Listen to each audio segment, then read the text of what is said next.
इस news channel पर जो भी वक्ता ने कहा वो उसकी अपनी राय है, जिसकी पुष्टि नेशन न्यूज इंडिया नहीं करता। धन्यवाद। या राजनीतिक पार्टियों के मुखिया लोग सोच रहे हैं कि जो हमारा बिखराव, विपक्ष की पार्टियों का आपस में सामंजस्य न होना और उनके वोटों का बिखराव ही जो है बीजेपी के उन्नति और जो है तरक्की का कारण या सत्ता पर काबिज होने का कारण। तो इस बात को पार्टी के शीर्ष नेतृत्व को, जो राजनीतिक पार्टी महसूस कर रहे हैं, और वही महसूस नहीं कर रहे हैं बल्कि सिविल सोसाइटी के लोग भी यह महसूस कर रहे हैं कि हम चाहे किसी भी रीजन से, चाहे वो जाति, मजहब या किसी मुद्दा आधारित मुद्दे पे जब हम बढ़ जाते हैं तो उसका फायदा वो लोग उठाते हैं जो सच में इस देश में डिस्ट्रक्टिव पॉलिटिक्स करते हैं, अदराइजेशन की पॉलिटिक्स करते हैं, एक जात से दूसरे जात को अदराइज करते हैं, विभाजित करते हैं, वैमनस्य की राजनीति करते हैं, फूट की राजनीति करते हैं, दो दिलों को तोड़ने, उनमें खाई पैदा करने की बात करते हैं। तो इसका नुकसान किसके होता है? नुकसान अल्टीमेटली देश को उठाना पड़ता है। तो देश में जो रहने वाली बिरादरियां हैं, जो भाईचारा जब खत्म होता है समाज से, तो उसका जोखिम सब अभी बीएचयू में जो गर्ल्स के साथ हुआ जो रे,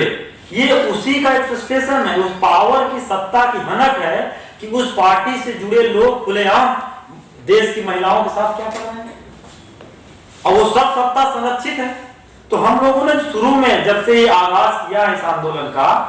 वायलेंस फ्री इंडिया, कि वायलेंस स्पॉन्टेनियसली नहीं हो रहा,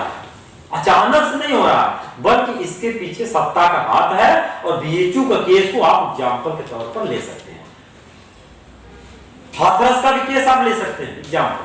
किस तरीके से दलित बेटी को रात के अंधेरे में जलाया गया। कहने का मतलब यह है कि यह बात अगर सब महसूस कर रहे हैं तो हमारे बीच में जोश साहब हैं, नवेद साहब हैं, पीपल साहब हैं, हम सब लोगों ने ये जिम्मेदारी सिविल सोसाइटी की तरफ से या अलग अलग तंजीमों की तरफ से, चाहे माइनॉरिटी की जो तंजीमें हैं, बैकवर्ड की जो तंजीमें हैं, दलितों के जो इंस्टीट्यूशंस हैं, उनके प्रमुखों से बात करते हुए हम लोगों ने फैसला लिया कि ये बात पार्टियों की तरफ से तो हम जो है हो ही हो, वो कितना इस बात को संजीदा है कि नहीं है, लेकिन समाज में हम लोग रहते हैं, हमारी बहन बेटियां अगर असुरक्षित हैं, पत्रकार असुरक्षित हैं, सिविल सोसाइटी के लोग, प्रोफेसर सुरक्षित नहीं है, वो आज यूनिवर्सिटियों में उनके साथ जो है मारपीट की घटनाएं हो रही हैं, तो कहीं न कहीं अपने देश को बचाने की जिम्मेदारी हम सबकी भी उतनी है। हम इसको किसी राजनीतिक पार्टियों पर नहीं छोड़ सकते, मतलब ये देश मुल्क सबका है, तो सबको बचाने की भी जिम्मेदारी है। तो वायलेंस अगर हो रहा है तो सत्ता द्वारा पोषित हो रहा है, सत्ता के संरक्षण में हो रहा है, इसलिए इस सत्ता संरक्षित वायलेंस को, हिंसा को खत्म करने के लिए जो सत्ता इसको बढ़ावा दे रही है, जिसके संरक्षण में ये वायलेंस पड़ रहा है, चाहे वो वैचारिक वायलेंस हो, चाहे वो फिजिकल वायलेंस हो या दूसरे तरह का वायलेंस हो, वायलेंस की एक व्यापक परिभाषा है। तो उस वायलेंस को कम करने के लिए यही है कि उस सत्ता को बदल दिया जाए, तो एक सहूलियत हो सकती है समाज में भाईचारा को कायम करने के लिए, समाज में सौहार्द को कायम करने के लिए, सामुदायिक सौहार्द को कायम करने के लिए हम बढ़ सकते हैं। तो एक बात ये हुई। दूसरी बात यह है कि हम लोग अलग अलग तरीके से पॉलिटिकल पार्टियों को भी अभी जैसे स्पीकर साहब कह रहे थे कि बीएसपी एकमात्र अभी राष्ट्रीय पार्टी है, तीसरी पार्टी है जो कि इंडिया अलायंस में नहीं है। या तो मेरा कहने का मतलब यह है कि चाहते तो हम सब हैं कि हमारा जो बिखराव है समाज में, जो हमारा अपना वोटों का बिखराव है, मतों का बिखराव है, वो कम हो। तो कहीं न कहीं 2024 का जो आने वाला चुनाव है, ये जो 24 का चुनाव भी होगा, जो आम चुनाव, उसमें हम एक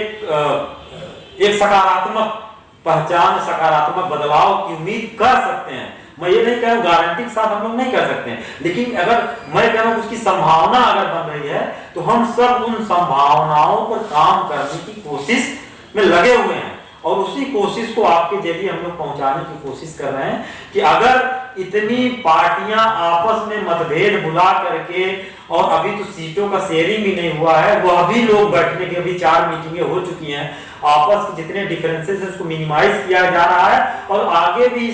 इस विजन के साथ, इस सोच के साथ आगे बढ़ रहे हैं कि वो मिनिमाइज किया जाएगा। कोई भी कॉन्फ्लिक्ट अगर आएगा तो उसको रिजॉल्व कर लिया जाएगा। लेकिन ये उनका दायित्व है। हम सिर्फ ये कह रहे हैं, उनसे अपील भी कर रहे हैं कि और भी जो पार्टियां, छोटी छोटी पार्टियां, जिनका हो सकता है किसी छोटे से इलाके में जनाधार हो, लेकिन अगर वो जनाधार आपके पक्ष में आता है, मतलब मैं कह रहा हूं बूंद बूंद से सागर भरता है, घड़ा भरता है, तो एक एक बूंद जो हमारी बिखरी हुई है, अगर उसको भी हम कलेक्ट करने की कोशिश करें तो जरूर हम जो है 2024 जो है बीजेपी अपराजेय नहीं, हम अपने समाज को बचा सकते हैं, देश को बचा सकते हैं। आप सब पत्रकार साथी वाकिफ हैं भारत, इस मुल्क में क्या हो रहा है, महंगाई, बेरोजगारी का सवाल, वायलेंस का सवाल, नोटबंदी का सवाल, सारा चीज, इकोनॉमी आपकी जो है किस तरीके से क्राइसिस में जा रही है, उन सारे सवालों को जो है का एक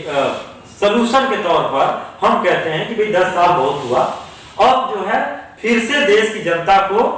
नए तरीके से सोचना चाहिए अपने मुल्क के बारे में, उसकी तरक्की के बारे में, उसके खुशहाली के बारे में। तो ये चीजें जो है हम लोग आज की प्रेस कॉन्फ्रेंस के जरिए, और हमारा प्रेस नोट आपके बीच होगा, तो मूल बात यही है कि जो बिखरे हुए दल हैं, जो छोटी छोटी पार्टियां हैं, उनके बीच में अब 2 चीज आती है इसमें। एक आता है कि भाई हमारा वोट शेयर ज्यादा है, हमें ज्यादा हक मिलना चाहिए। दूसरा है कि जो बड़े हैं, जो राष्ट्रीय पार्टियां हैं, उनको बड़ा दिल दिखाने की जरूरत है। तो इसका दिल क्या है? दिल का कुछ जैसा कोई वो है नहीं, कोई वो नहीं है जिसको बड़ा छोटा किया जा सकता है। ये अल्टीमेटली देश के प्रति आप कितना संजीदा है, वही दिल है आपका। अगर देश के प्रति आपका दिल धड़कता है, देश में जो घटनाएं हो रही हैं उससे आप आहत हो रहे हैं, दुखी हो रहे हैं, लगता है कि आपकी कुंतियां उससे पीड़ित हैं, और सबसे ज्यादा अगर मैं कहूं कि इस देश में जो पिछले 10 सालों में, उसके पहले भी जो सबसे ज्यादा वायलेंस हुआ है, उसकी सबसे ज्यादा विक्टिम दलित बिरादरी नहीं है। आए दिन आप देख लीजिए समाज में। फिर सब दूसरा टारगेटेड जो कम्युनिटी है, सबसे लार्जर लेवल माइनॉरिटी, उनके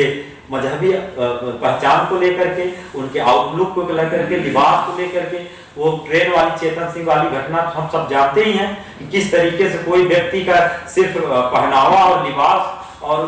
हुलिया देख करके आप उसे गोली मार दे रहे हैं। तो मतलब ये दुनिया के नजर में हम क्या दिखा रहे हैं, या हम क्या मैसेज दे रहे हैं? तो ये कहीं न कहीं ये जो 2024 का